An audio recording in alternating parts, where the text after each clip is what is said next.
how do you pass the social studies subtest of the elementary education multiple subjects exam? What are the big concepts you need to know? My name's Scott Roselle, and in this video, I'm gonna tell you exactly what you need to know to pass the Praxis Elementary Education multiple subject social studies exam. So how do I know? Well, I'm the founder of 240 Tutoring, and we provide the best study guides for the Praxis exams. I've analyzed and studied the multiple subjects exam, and today I'm gonna let you in on the secrets I've uncovered about the test and how to pass. So keep watching. For the Praxis 5004, you'll have 50 minutes to complete 60 selected response questions.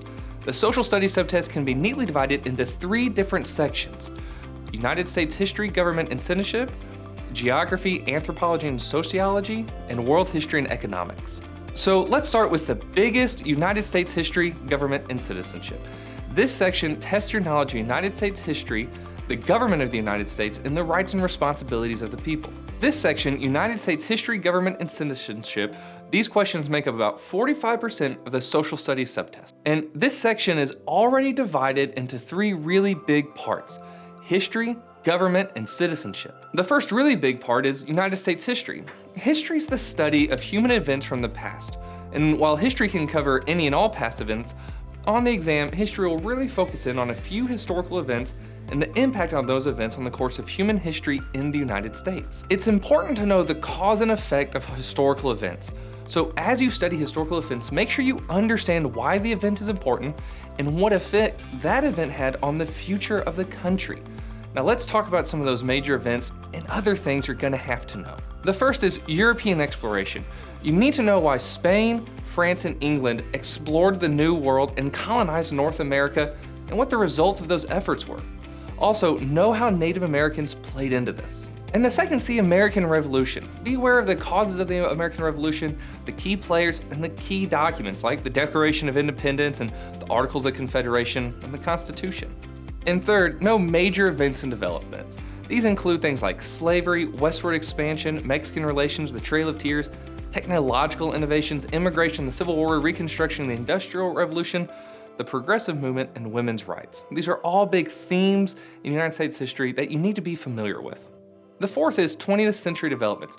You need to know about America's role in World War I, women's suffrage, the Great Depression, and the New Deal, as well as America's role in World War II, Vietnam, the Civil Rights Movement, environmentalism, changing demographics, and the development of computers and information systems. And finally, you need to be able to make connections between the causes of past events and their effect on future events.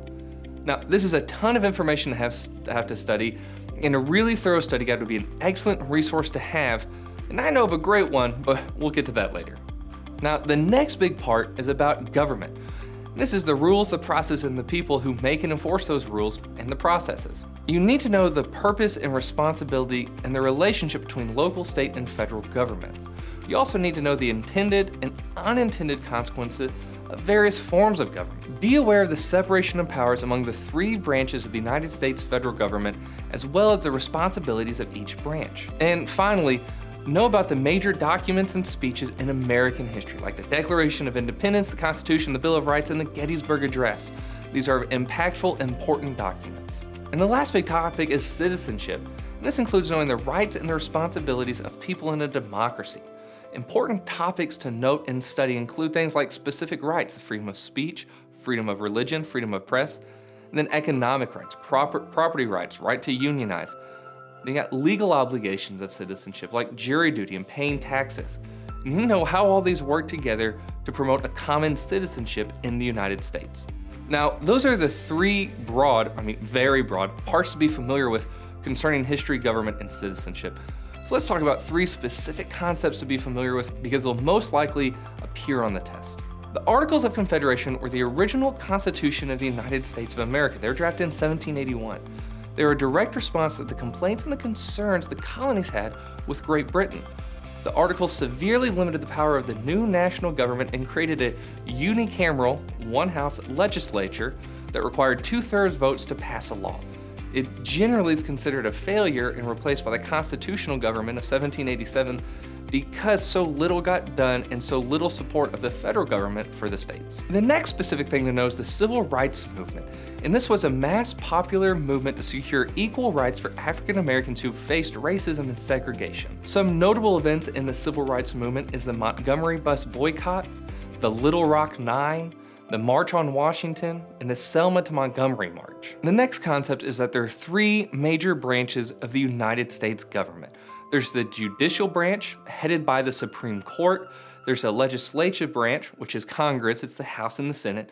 Then there's the executive branch. This is the president, the vice president, the cabinet, and generally the federal bureaucracy. Now, you need to know how each branch works, who's in charge of what, and how the branches share powers and responsibilities, otherwise known as the checks and balances. Now, if all this seems like a lot, it's because it is. There's a lot to know on the exam, and if you want to pass it, you have to study. Now, the good news is, and I mentioned this earlier, 240 Tutoring has a great study guide, and we've done all the hard work of figuring out how to study, creating the best materials, creating authentic practice questions. Oh, and the test is also really expensive. So do yourself a favor, get something very easy, very simple to use, and get a 240 Tutoring study guide. Now, let's move on to the next section, geography, anthropology, and sociology. This section tests your knowledge about the Earth and its people. Geography, anthropology, and sociology questions make about 30% of the social studies subtest. By looking at the exam's competencies, this section is already neatly divided into two parts, geography and anthropology and sociology. Now, the first big part to know is geography. Geography looks at the places and the relationship between people and those places. For these questions, you need to be able to read and interpret different kinds of maps, use the features of maps, and be able to locate specific geographic features like the continents, oceans, major seas and rivers, major mountain ranges, and major countries and cities, so know your way around a world map. Now, you will see at least one map on the exam. You also need to know how the people and the environment interact, and this includes things like understanding seasons, weather, climate, settlement patterns, population trends, trade relationships, the effects of human on the environment, natural resources, and ecosystem. That's a lot. But really, all that means is how do humans respond to the environment that they're in? All those things I just listed is really a response in specific ways that people interact with their environment. Now, finally, be prepared to answer questions about how we can use geography to help explain past, present events, and plan for the future. The last big part to know is about anthropology and sociology. Both of these social sciences study people. However, the key difference is that anthropology focuses on culture, while sociology focuses on society. Now, when it comes to cultural geography, here's really what you need to study. How the family meets its basic human needs, the importance of social institutions, cultural expressions, social stratification and mobility, ethnic groups, general stereotypes, biases, values, and ideals. How do those come about in a culture? And those are the two big parts to be familiar with. Now, right now, I'm gonna give you three specific concepts to be familiar with in this section because they are almost guaranteed to come up on the test. The first is maps. Because the Earth can be hard to visualize, geographers use maps and globes to help them. Maps are two-dimensional renditions of a place. They can cover any area ranging from a park to the whole world. Now, there are different maps that you will need to study, and they are physical maps, political maps, topographic maps, climate maps, and economic and resource maps. Oh, don't forget thematic maps. You also need to know what features are on a map, such as a compass rose and a legend, and how to interpret it. Now, the second is climate. Climate is the average weather for a given place or location. There's 10 distinct climates you need to know. And if you look in the description below, I will place a link for those climates and other great geography resources so you can specifically know what you have to study and learn the characteristics. So you're gonna wanna research each of these climates, provide examples of each, and be able to differentiate them by their unique features. And the third, human-environment interaction.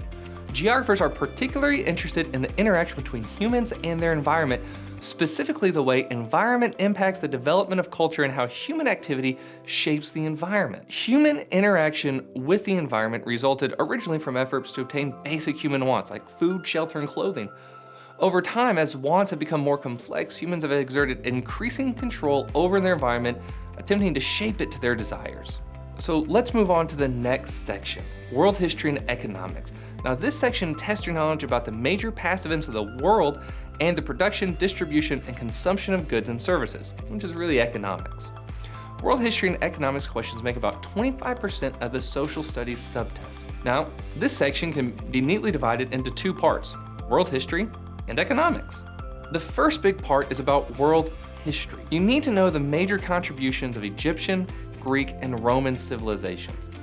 Also know the major happenings of the 20th century, including World War I, the various worldwide revolutions, the worldwide economic depression of the 30s, the rise of communism and fascism, World War II, the impact of the Holocaust, the rise of Germany and Japan, the Cold War, globalization. There's a lot to know. And the last big section studies economics.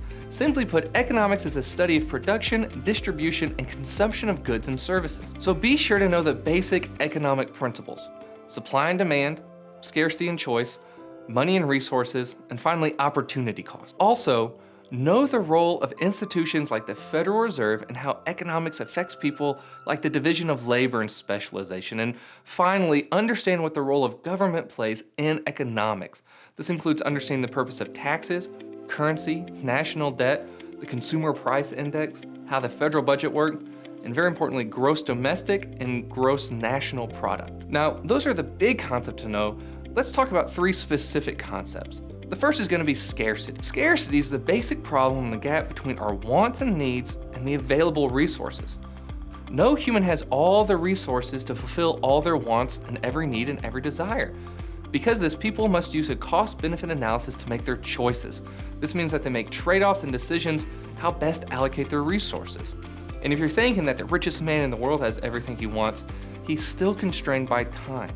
So scarcity exists and applies to all people in the world. The second specific concept is supply and demand. In simple terms, supply is how much of something's made available, and demand is how much of that something people want. There are a lot of factors that affect supply and demand, and it's actually pretty complicated. So take the time to read about supply and demand and know the basic supply and demand graph. Now, if you're going to Google these things, look at the law of demand, the law of supply, and the economics of scale. When they become equilibrium and disequilibrium, look at what happens when you have a surplus or a deficit, and know the elasticity of those demand curves. Now, if you want to skip all that hard work, just get a 240 Tutoring Study Guide. It's got a great section on world history, all the events you need to know, plus on economics, and it outlines exactly those big concepts that you have to know to get those questions correct.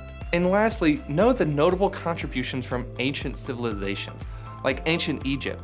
You need to know their advancements in mathematics and the written language, like hieroglyphics in Egypt, and their agricultural technologies. Now, you also need to know the big achievements of Egypt, and there's none bigger than the creation of the Great Pyramids. These pyramids epitomize Egyptian cultural advances because they're geometrically perfect, the labor force was sustained through incredible agricultural advances, and lastly, and this helps with geography, they were insulated from attack from their neighbors because they were kind of surrounded by a desert. So they were able to pursue these technological advances and create these monuments because they weren't have to worry about a threat of war from their neighbors. And lastly, if all this seems like a lot, again, it's because it is. This is a huge test and it requires preparation.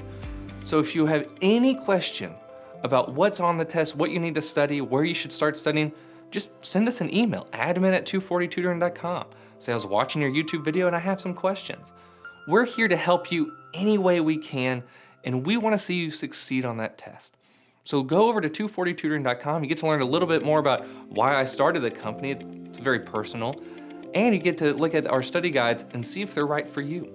Now, we're going to go ahead and review some practice questions so you can get an idea about what kind of questions will be on the test.